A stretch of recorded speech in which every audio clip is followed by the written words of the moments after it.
नमस्कार बंधुरा ज्योति चैनल तुम्हारे स्वागत। तो आज के बनाबो आमी लाउ दिए चिंगड़ी माछेर रेसिपि। तो प्रथम থেকে শেষ অবধি দেখতে থাকুন। আর ভালো লাগলে অবশ্যই একটা লাইক শেয়ার এবং কমেন্ট করে জানাবেন। তো এই দেখুন দেশি চিংড়ি নিয়ে নিয়েছি, দেখুন চলে বেড়াচ্ছে একদম জ্যান্ত চিংড়ি। তো এগুলো আমি বেছে নেব। তো বেছে নেওয়া হয়ে গেছে, তারপর আমি এর মধ্যে নুন আর হলুদ গুলিয়ে এটা ভেজে নেব। তো প্রথমে মিক্স করে নিচ্ছি।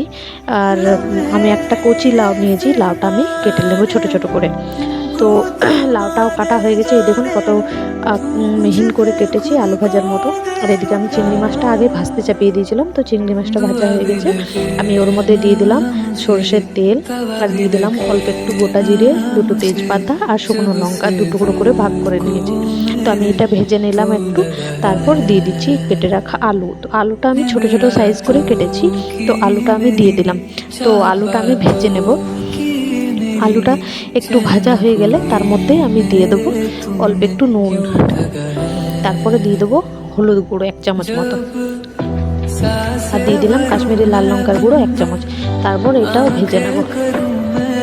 একটু ভাজা ভাজা মতো হয়ে গেলে আমি এর মধ্যে দিয়ে দেবো পেঁয়াজ বাটা, একটা বড় মিডিয়াম সাইজের পেঁয়াজ বেটেছিলাম, ওই পেঁয়াজ বাটা।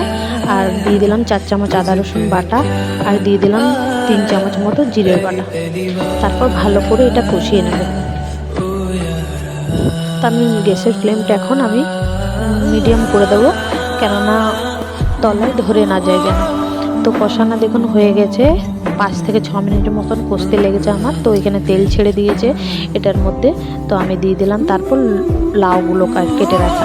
তো তারপর এটা ভালোভাবে মিক্স করে নিচ্ছি। মিক্স করে নেওয়া হয়ে গেলে এটা আমি ঢাকা দিয়ে দিয়ে রান্না করব।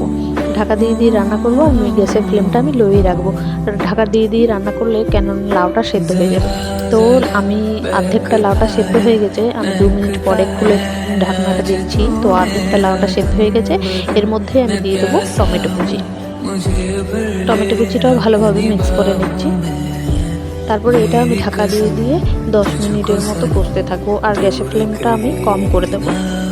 তো 10 মিনিট হয়ে গেছে, তো আমি মাঝেও চেক করে দেখেছিলাম। আর এখন দেখুন লাউগুলো পুরো সেদ্ধ হয়ে গেছে, আর কম আঁচে করেছি বলে খুব সুন্দর একদম হয়ে গেছে রান্নাটা। দেখুন কত সুন্দর, আর লাউগুলো সব গলে গেছে। তো এবার আমি দিয়ে দিয়েছি ভেজে রাখা চিংড়ি।